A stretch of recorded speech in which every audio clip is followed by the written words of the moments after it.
Welcome back to another episode of Broker's Blueprint. I'm joined with my co-host Nick Giganti. I'm Martino Picariello, and we have a great guest here today, Chris Tereo. What's up, guys? Thanks for having me. Oh, dude, our pleasure. Our pleasure. iFund. Yeah, I mean, Chris, I want you to take this away. iFund. That's actually a great slogan. It's a great slogan. Let's just roll right into it, man. Tell us a little bit about your company, iFund Cities. Yeah. So Chris Tereo, one of the owners of iFund Cities. So iFund Cities is a direct alternative lending platform.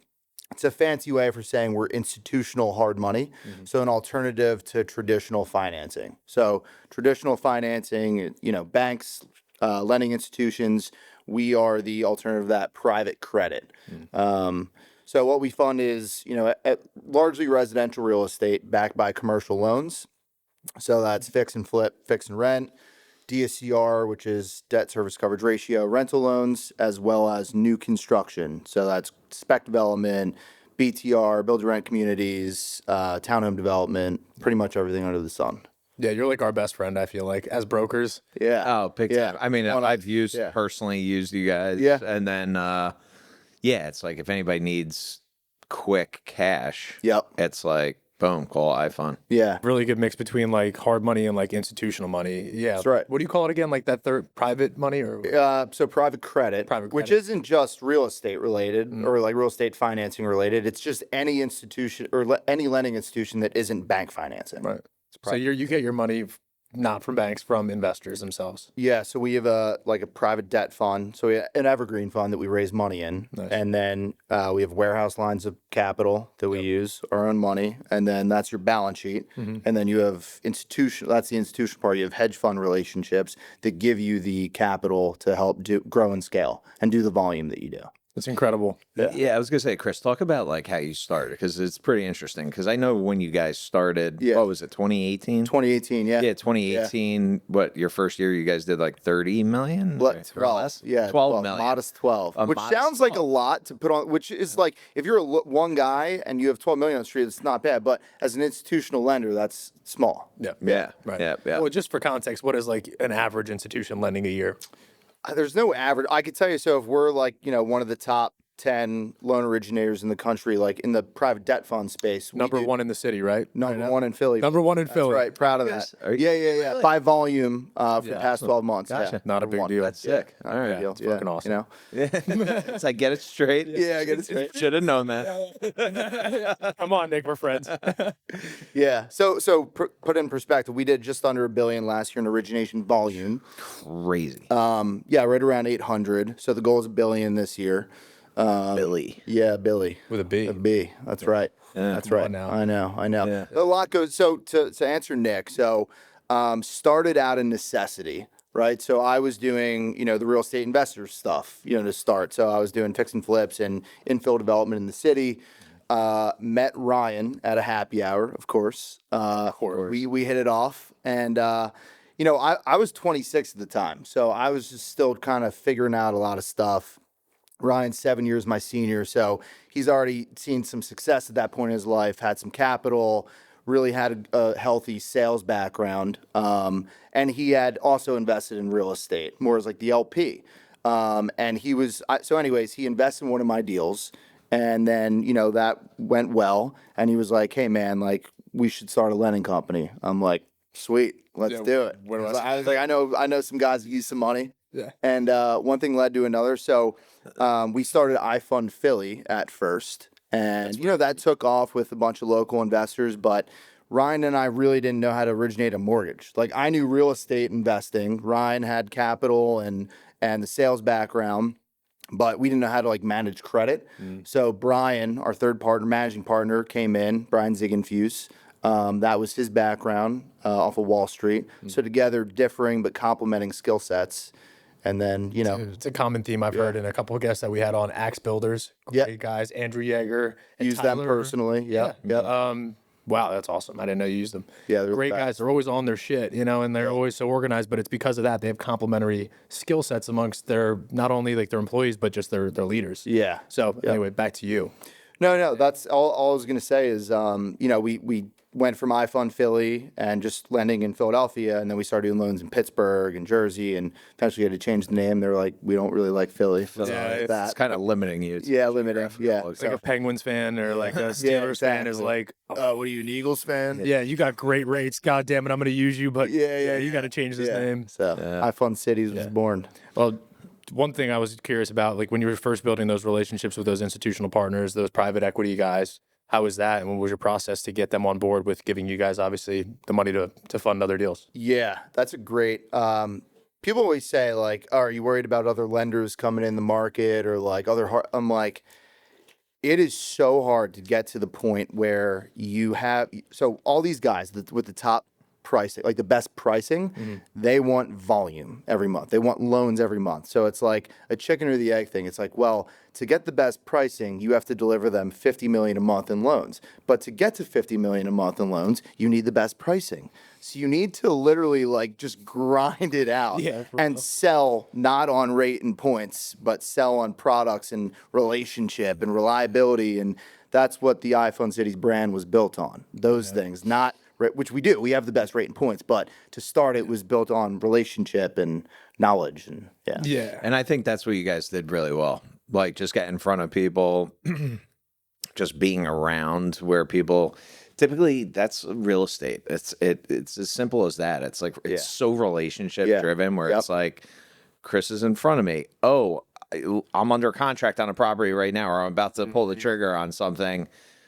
Can you get me a loan? You know what I mean? And it's just, I'm not even going to search around. You know what I mean? If you could get it to me in time, let's move forward. I'll say something pretty bold here, but a lot of people always are, and I remember I would always ask you when I first got into sales, what's my value proposition? Like, do we have the best, deals? Do we, like, dude, and then I think at a certain point, every good salesman has a point. Before they even get to becoming a good salesman and getting to a billion with a B in volume, you need to say, like, I am the value proposition. Yes. Like I'm the value. Yep. Not necessarily what we're going to do, like, for you, but, like, the way I talk, the way I connect, and that is my value. Who I am is my value. So it's kind of bold. I never even said that out loud, but I feel like when you start to do a lot of deals, man, and hearing you and how you started, like, and I see what you do now, and you haven't changed a bit. You still put the relationship first. Yeah.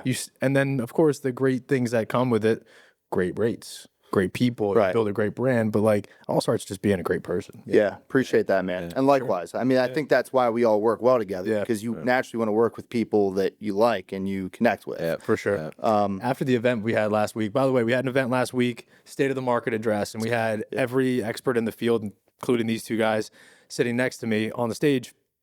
And we had people came up to me, at least. I don't know if you got the same feedback, but they said, you guys are like a family up there. Like, are you guys all cousins or something? It does feel like that. It feels like a family. And I thought that was the best compliment we could have gotten for the event. It really was. That was well done, too, Martina. It was good stuff, Thanks, Martina. Dude, couldn't have done it, obviously. Sir. I hate to be like, oh, you guys did good. Oh, you did good. But, like, truly, without you guys, it's just like I'm up there with a podium, and I have good, man. It's the relationships, and I think that's a great example of what relationships can do.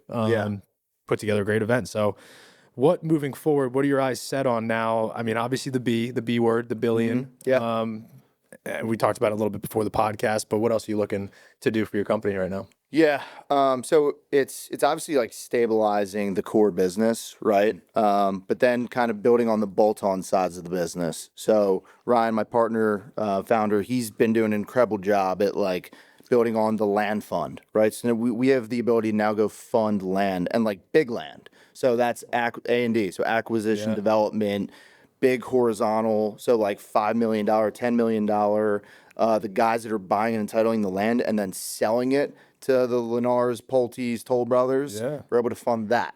Having like the balance sheet, pure hard money fund that might not fit the institutional box, we have that.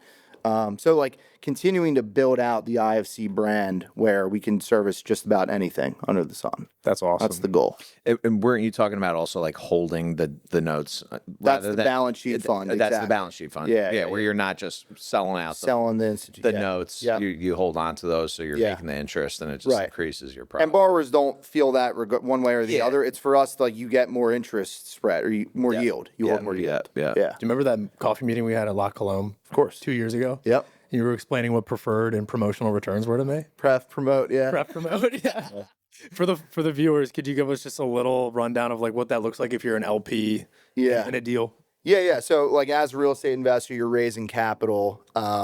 If you're not using your cash, you're raising the equity. So you go to a lender like an IFC, we're going to give you the debt for maybe 85% or 90% of the capital stack. So that means you got to fill in 15% of the gap with equity. Right. So you're raising that equity. You go to a high net worth individual and they might say, I'll give you $100,000 for the equity, but I want 10% on my investment and I want 20% of the profits. So that's annual. Is that always assumed to be annual? 10%? Yeah, it's always assumed to be annualized. So it'd be 10 grand at the end of the year Correct. that this guy made from just giving you 100 grand. And it's so the pref part is if you look at the let's say you sell the project, that pref is paid out before net profits are distributed. So it's preferred, right? Got it. So it's higher up in the when everything gets paid out. That's priority. Got it. Yeah. And then the promotional. Promote is just the portion of the profits that you're paying out to your investor. Right. Yeah. I remember when you explained that to me, everything kind of opened up. Yeah. Like, it's just funny to think I didn't know that at one point, and I was still trying to sling deals, Yep. And people are talking to me with all these terms, and I'm like, oh, Yeah. shit. Chris, can we hang out? Have coffee? Dude, you gotta fake it till you make it. There's a point where I didn't know what it meant here. I'm just like, pref promote. It just sounds cool. Well, dude, I really did want to talk about this. It came up so last minute, but new sales agents. Flip. I've been a salesperson, but you both have trained salespeople. Yeah. Yeah. And I really want to kind of dive into that just for maybe 10 minutes, 5 minutes. We'll see how it kind of goes from there. But where do you guys want to start with that? What's the most important thing that you need to have as a salesperson?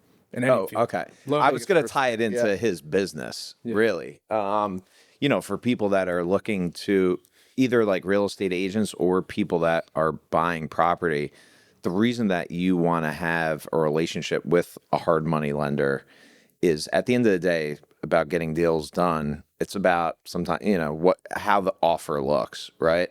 So you could have an offer that is contingent on financing, and then the seller's like, well, what happens if the financing, doesn't go through, whatever, what have you? Or you could put an offer through that shows that you are not electing a financing contingency. You're basically representing cash. Obviously, a little risk of that is that you're putting down a deposit, and if you don't qualify with IFC, now you're losing your deposit. But for people that are trying to get deals done, you guys could issue debt in 21 days. Yeah, I mean, How we've done quick it have you as done? quickly as 3 days, but that's 3 days. a repeat Oh, that's customer. crazy. Yeah, Title's clear, appraisal. We're taking it right. People always ask how quick can you close? I'm like, how quick can you get me documents? Yeah. Gotcha. It's always hurry up and wait. Which you guys know. Yeah. I had called you about a deal last week. I'm like, where are we at? We're still waiting on that. I talked. Oh God, that thing's a mess. But anyway, Won't mention names, but you know who you are. Call us. Exactly. I don't even know what's going on. Not this deal, this development deal. It's just in limbo for months and months. Yeah. Yeah. But yeah, ultimately it's that I always feel with hard money, you're just representing cash on when you offer. Yes. So then as a seller, it's all right, I'm not worried about this person not coming to the table. Yeah. And getting the deal done. You could close quick. Yeah. And then after you do everything and fix it, you refinance and figure it out. But that's the ultimate. Some of these deals, you got to come in quick. You got to represent cash. Yeah. And that's how it works. Yeah, for sure. And then when it comes to the agent who's representing that deal, what do you think is really important for him to emphasize maybe as he's offering it to the seller? You know what I mean? Imagine being the listing agent, you got something that's maybe it has financing, maybe it has a little bit of, due diligence. How are you presenting that to your seller to really get him at least thinking about it? You know what I mean? Well, say if somebody does come cash, I would say we need to see proof of funds. Mm-hmm. So say if somebody, and that's when you could kind of pull out the real story. It's well, he's getting a hard money loan. All right, who is he getting a hard money loan from? Right. Because I will say, you guys handle business right. There are a lot of hard money lenders that are it's like Joe Schmo in some right. buddy's basement. Right. That's why local brand is so important because not to flaunt it, but it's when people see the iFund City's like pre-approval letter, people are like, okay, cool, we're good. Yeah, we're working with a Right. legitimate business. Yeah, like you know us, you know me, you know iFund City, you know the brand name. You're like, okay, we're cool. Correct. Yeah. And what I would do in that case, say I'm representing a seller, I get I get a term sheet or a sheet that says a commitment letter. That's the word from iFund. I might just pick up the phone and hit up Chris and be like, yeah, I got this offer from this dude. Like, this guy's good. He's qualified. Yeah. Dude, he's solid. Yep. You're not going to have a problem. Sweet. Now I'm going to go back to my seller and basically be like, this guy's offering this, this, and this. He's getting a hard money loan, basically financing the purchase. But I know these guys.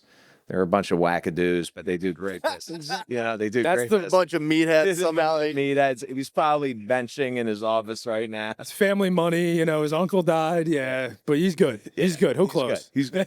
No, but I would just give them like a lot of times sellers, they just want to feel like they want to feel the least amount of concern. I'm signing this. Psychologically, I want to be done with this once I sign it. And it's eliminating concern and being peace of mind. And that definitely alleviates it. It does. It helps get the deal done. It does. And Chris, you said you were hiring some more inside sales agents. Yeah. What are you looking for from the people that you're interviewing right now? Yeah. So inside, but also like territory reps, because we do lend nationally. And we have a very localized approach. So you need something like you guys, like we're in Philadelphia. We know Philly real estate like the back of our hands. Yeah. You can't do that at a national scale if you don't have boots on the ground. So inside sales, mainly like inbound, outbound calls. Outside sale, like territory rep is obviously, they're calling, but they're also like out. They're at meetups. Right. They're doing this locally, right? So they're slightly two different profiles, but really like what we're looking for is, one, it's like kind of like an intangible, but it's like, relatability and just, are you a sales guy? Like at the end of the day, some people just aren't sales guys. Yeah. Like, can you walk into a room and just strike up conversation and talk to a complete stranger? Yeah. No. If no, then you're probably not the right fit. Yeah. It's like, what do you call those charts? The line charts? What do you call those? It's like, if yes, then analytical or whatever, the 4 quadrants. Yeah. No, it's like a chart. It's like, if yes, then go here. If no, then just don't even, you know what I mean? Just don't even start trying, because it all starts with just being able to, strike up a conversation, I think, in a room full of people you don't know. If you can do that, that's the first step. And then we kind of go into what are some other things, if they can pass that test, that you'll look into. So I'll actually, like, on interviews, like, we've been through a ton of interviews, and I've made good hires, I've made terrible hires, and I'm trying to, like, I'm getting better at hiring. So, like, on purpose, I'll create like an awkward silence or an awkward situation just to see what people do. Literally, I'll like see if they squirm and get uncomfortable. Yeah. But if you have the guy who's like a beast at sales, you'll be like, is there something in my teeth? Like that's the response I want. Like, you know what I mean? Like, I want someone to like shock break this. Break the right. What's been the best? Like. I just started doing this, so I'll come back. But like, but the guys that they just have it, you know what I mean? They'll get out of that awkward silence, or they're comfortable sitting in we call it sitting in the pocket, like an awkward silence. That is they don't over talk to fill this void. That's where it's like that's not great. Yeah, man, the over talk. I think that's a great point. I used to do that all the time, and now it's like question: whoever talks first loses. Yeah. I love following that on sales calls. I've had some like awkward silences where I've made my pitch and just like, and that's why this is a good deal. And it's just silence on the other end. No, but as soon as you go, but like, you look at the numbers again. And, whoever speaks first loses. And I've like had it where it's, dude, it's a long. I swear, I got to find this recording. I was training a sales guy 6 months ago. And like I take the call with the guy, and I'm like going head to head with a potential borrower, and I'm like, we're going back and forth. It's like 25 basis points we're arguing about, and I'm like, yeah, man, like this is where we're gonna be like, whatever, 10.75, and he was like, well, I don't know if I can do that, and I'm like, where do you need to be? And he was like, where do you need to be? And then like it literally just went silent. And I'm not kidding. It was 30 seconds. Yeah. I have my new sales rep like freaking out over here. He's like, dude, say something. Just like, I held my ground. And he was like, are you still there? I'm like, he lost. He lost. Exactly. Yeah. It's funny how sales, it's psychological a lot of times. It is. It's certainty match. It's like, can you beat the other person's certainty out? Yeah. And one thing that my sales coach, if you will, the person who talks to me like once a week, he calls it match plus and match minus. So when someone starts to get up there with you, you got to be right there with them. Yeah. As soon as you think, like, oh, this guy's being an asshole, I'm just gonna hang up. That's when you got to be an asshole too. Yeah. Don't be an asshole. People watch, Right. but step up your game, step up your certainty because you're gonna lose him not only this deal but as a client forever. Yeah. We were talking about tonality and like energy and coming into a call with the right energy. Like it's so important. It is. really It is. is.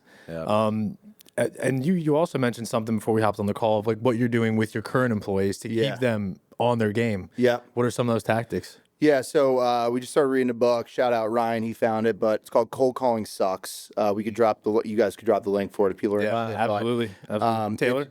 yeah, we edited some of our existing scripts. So there's like, there's two different cold opener approaches. But you also mentioned, so this is part of the book, value proposition. The whole thing in the book is like problem positioning, not proposition. So like positioning, whereas like not, hey, we do 85 LTC. I would figure out the pain points or know that I'm talking to someone that works with the bank, and I'd be like, are you tired of getting 70 LTC? Instead of we offer 85 LTC.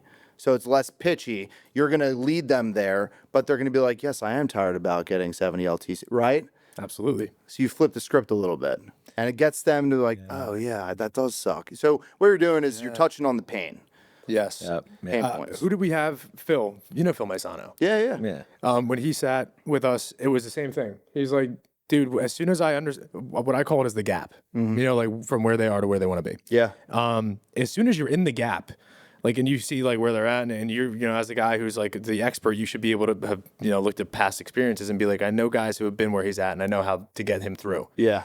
It's like once you're in that gap, man, so many people, I think it's to the point of like the awkward silences. It's like the same kind of theme. Yeah, 100%. It's like you need to be able to sit in those. Right. Or else you're not going to be able to help people. Yeah. Agreed. And sometimes that's more of like, maybe that's not the intro. Like that's the negotiation period where you might have some awkward, like, right? Rapport first. Yeah, rapport. Before you're like, Gotta yo, build dude. rapport, Absolutely. open, get the next 60 seconds. If you can just get them, I'm talking cold calling, but like, if you can just keep them on the phone, then you're good. And then it's just question asking. Correct. Ask a question and shut up. Yep. Yeah. But it's so true, like with like the matching. If you sometimes talk to guys and they're like, "Hey, yeah, what's up?" But like they're speaking fast. Yeah. So then you have to just totally match them. Yeah. It's like I know just 30 seconds. I won't take up too much time. Yeah. I know you own this property. Blah blah blah. I'm working with some people that ask me to call you. You see if it's like Exactly.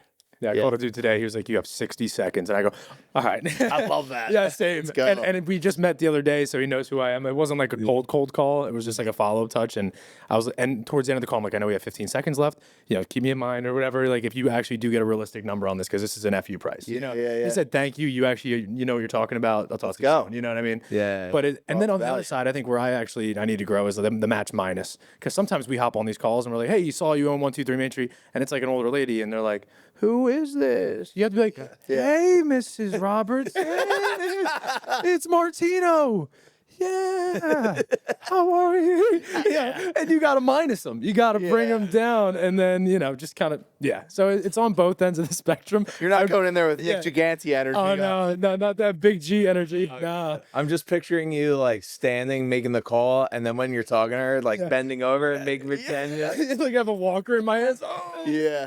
darling. Yeah. It's been so long. You know what's cool? Actually, in this book, though, they tell you, like, when you're calling, they actually say, like, go on the call and kick your feet up. That's the energy you should, and the confidence you should have making cold calls. Not like this and all uptight and nervous. It should literally be like, I got this shit. Yeah. Like, Well, they say standing too. Standing. Yeah, standing. Looking at yourself. Yeah. Looking at yourself. Yeah, looking at yourself in the mirror. Yeah. That would freak me out. I'd be like, oh. That's some American Psycho shit. One book I do want. What was that book called again? What is it? Cold Calling Sucks. We're definitely dropping that Taylor from. Yeah. Yeah. The other one is I always tell everybody to listen to, and if you, I listen to books a lot because I got a little ride home, but and it's narrated by Jordan Belfort, who I think cool. it. But Way of the Wolf, He brought it up. yeah. The first book you gave me before you came in, I was gonna say, am I going to? Yeah, I was like, because he was talking about hiring training or hiring sales guys, and I was like, man, like I just remember like a huge influence was because he brought up the book club that he was basically. We're gonna get back to that, but Yeah. I was like, dude, the first thing I think I might have asked you, or I don't know if you just kind of put it in my head. I was like, Nick, I really want to get better at cold calls, and you were like, here you go, kind of like texted it to me right away. Freaking good book. And the audiobook is even better because it's Jordan fucking Belfort. Yeah, it's pretty cool. He actually gives you the tonality, which I was gonna say, you got to hear that, man. Yeah.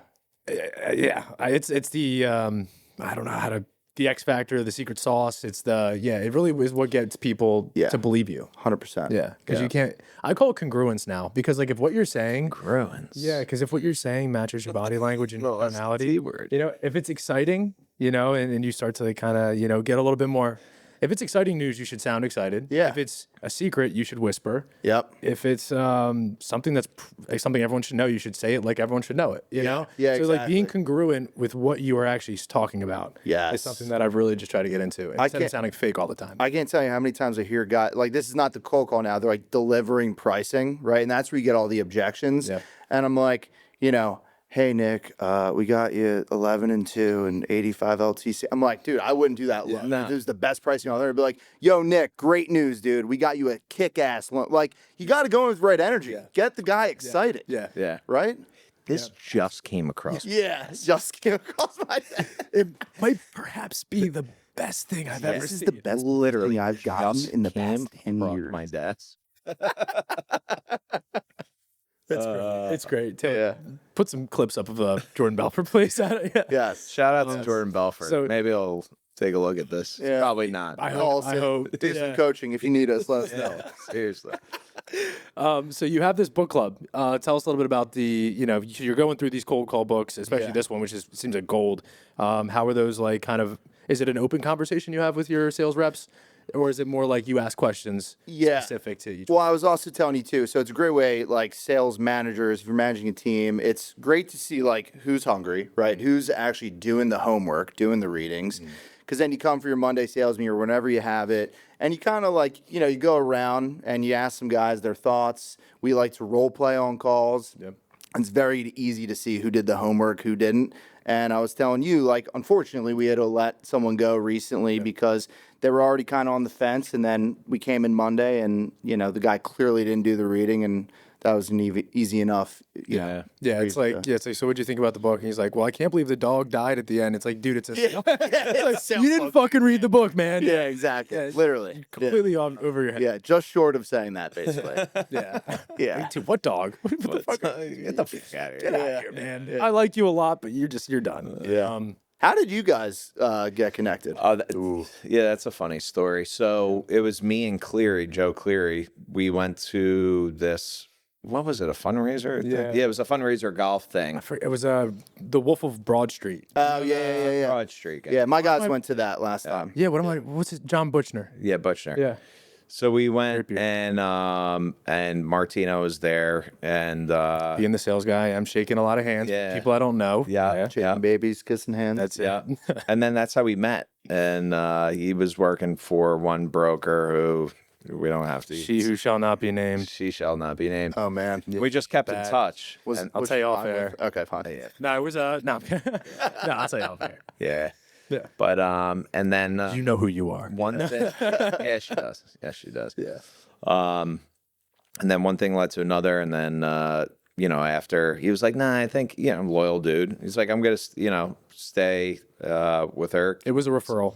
That's why I was like, I don't want to disappoint the guy who connected us, who was my old boss, who I did construction with. Yeah. So yeah. And then literally it was probably I was like, all right, we'll give you time, but bro, I know where this is gonna go. So just keep in touch.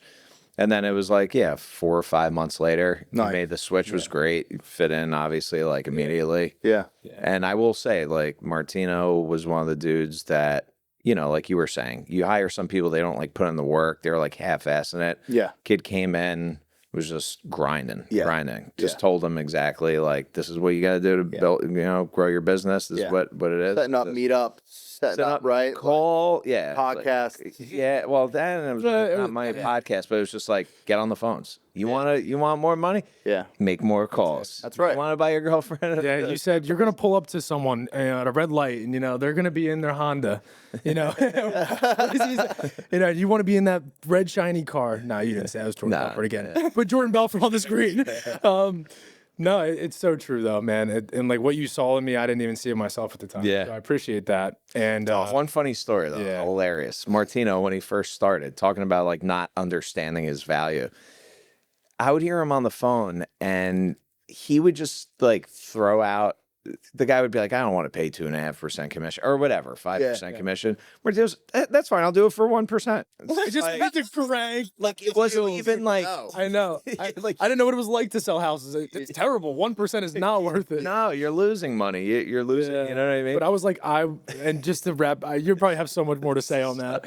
But I was like, I really did love the idea of just being someone who had a listing, Yeah. I didn't have a listing at that time. Exactly. I'm running buyers around. I'm like, I want to run a business, not be running around buyers. And that's why you heard me saying, I'll pay you. I'll pay you to list the house, man. The moment your business shifts, though, is when you realize you don't need to go to 1% commission to go get that deal. When you realize that, and like you don't need to win every deal, and that confidence changes on the phone, like I tell our sales guys that's when their book of business like skyrockets. Yeah. So I had to do the same thing. Yeah. Yep. Know what it is? It's like I'm reading this book, 12-Week Year. Have you read that book? No. Yeah, I've read. Yeah. It really increases your productivity, and you try to condense your 12-month goals into 12 weeks and see if you can really accelerate. So they talk about I'm going to fuck this up, amygdala. Back of your brain tells you like fear learning. Yes, don't do it, don't do it, don't do it. You're gonna get hurt. Yep. And then you have the frontal cortex, which has your vision, your missions, your purpose, Decision making. Yeah, Yeah. It's kind of your heart, like your goal. And these two things are just constantly like Battling it. Yeah, they're just like my parents when I was a kid. Just fighting all the time. Like Yeah. And it's hard to kind of lead with your vision and just like kind of move forward. But Yeah. I think at the beginning stage, I think to your point though, Such a good way. when you can stop listening to your amygdala and just start like just believing in that vision. Yeah. Like dude, that's just to put words to what you just said. Hard, man. It's your fear. It's your fears. There's that saying, and it's the truth. It's like once you like let go of fear, you really begin to start to live your life. Yeah. You know what I mean? And it's the truth. It's like there's so much fear out there. Yeah. And I grew up with an Italian mother who's just always like, you can't do that. Yep. Do that. You know what I mean? And it's I'm a like, mama's boy. I didn't want to leave the nest. you didn't want to leave. Yeah, exactly. You know, it's it's like once you start making, especially with like real estate investing, that first one that you buy, you're like, oh, fuck, Yep. it's gonna go south, and then I'm gonna go broke, and I'll be living on the street, and blah, blah, blah. And then it's like you start to gain confidence by investing, and it's like, all right, if this person's doing it, I could do it. Same thing with What's helped me is like thinking of what's the worst case scenario. Like if I make this call, what's the worst that could happen? Yeah. Right. Or if I try to hire an assistant and it doesn't work out and I pay her, X amount at the end of the year and it does, like, what's the worst? What's the absolute worst? And it's always for me, I'm going to move back into my dad's old apartment, and I'll probably be single because my girl left me because I gambled, I gambled all my life. Single now. That's cool. Hey, that's plus. Hey, what, ladies? No. Silver lining. But it never is that bad, thankfully. And I'm blessed to say that. It's always way worse in your head. It is. Yeah. It is. And I'm like, dude, worst case, it's all good, So just take the chance. Right. Dive in and see what happens. You'd be surprised. Great quote from Andrew Yeager, who we all know. Yeah. Shout out, Andrew. I spoke to him yesterday. I was giving a presentation to this national group we're in, and it was talking about like raising equity, like the pref promote stuff. And I was like, Andrew, what's one thing you tell your investors? And he said, get them comfortable with the worst case and excited about the best case. Yeah. That's like words to live by as an investor. That's really good. Yeah, that's actually a great. Comfortable with the worst case, then you're good. Like that's basically like under promise and over deliver. Exactly. Yeah. But also being transparent, that like, Transparent. dude, that's something that most people just kind of forgot in 2025. I feel like, or at least in the last 5 years, there's so many gimmicks and this and that. And like, like really what's going on? Give me all the pieces. And that's what he does so well. Yep. Yeah. Yeah, agree. Same with you. Yeah, I feel like, that's how I always base my sales. It's like, I straight up, it's like I've definitely lost listings because I'm like, this is what it's going to sell for. Right. And then they obviously go to some Joe Schmo who's like, I could get you 150K more. Of course. And then it's like sitting there. And then sometimes either that person that still sells it, because Right. they just chipped them down, or I'm getting a call a few months later and it's like, yeah, you told me the truth, and it's like, yeah, I told you the truth. Yeah. Not to like wish, poorly on people, but I do love when I'm like, yeah, man, this is where it's going to be. And they're like, nah, like I'll go find cheaper rate or whatever. And then like they inevitably either come back and they're like, yeah, they changed terms, they didn't close. Or a year later, they're like, that was terrible. Like, I did find cheaper, but it was not, that's what you pay for it. Right. Yeah. That's got to be so hard to relay. How do you think you relay that, or your sales agents relay that? Like it's easier just to say, you get what you pay for, you go cheap, you get cheap. Yeah. But like, how do you say that to like really make them realize that? And maybe in not such a blunt way. Yeah, I mean, it's hard, man. You got to deliver it the right way because you don't want to be too salesy, but it's like that value prop. So I uncover all the pain points first, and then we have the pricing conversation so that like when we do have that pricing conversation, I'm like, yeah, man, look, if you want to go out there and find something that's 12 basis points cheaper, I'm sure you can do that. But you just got done telling me that like your draws are important, they were too slow, like the leverage was off, or like this, that, the process, like that. right? You got to be able to touch on those points, and then they're like, I'm like, is 12 basis points really going to make or break this deal? Because if it is, you shouldn't be doing this deal. Yeah. No, amen. Yeah. Dude, you can almost provide solutions. Be like, hey, you're trying to acquire this at 1 million. Go 989. Yeah. There's your points that you just got back. There's so many other ways you could steal from one thing and go to the other. Steal's not the word, but you can structure things just so much differently to make everyone happy, and everyone should win, I think, in a real estate transaction. Yeah. Truly. Nick, were you telling me last week that like of the three things that like, the variables, or roughly three things, it's like the rate, it's the construction, and the purchase price. Yeah. You were saying like where you really got to push is the acquisition. That's the only thing that you can really control, right? Yeah. Yeah. Amen. I mean, luckily, I feel like the rates are trending down. Yeah. Now, This week we had this week, I Treasury mean, the yields came market's in getting, and- yeah. What are you seeing just quickly? I know you get asked this all the time. Yeah, no, I mean rates like on the DSCR front, if we were at, 6.875, it was par, we're at like 6.5, right? Like, so they are coming down a little And isn't bit. that matched with conventional loan rates right now?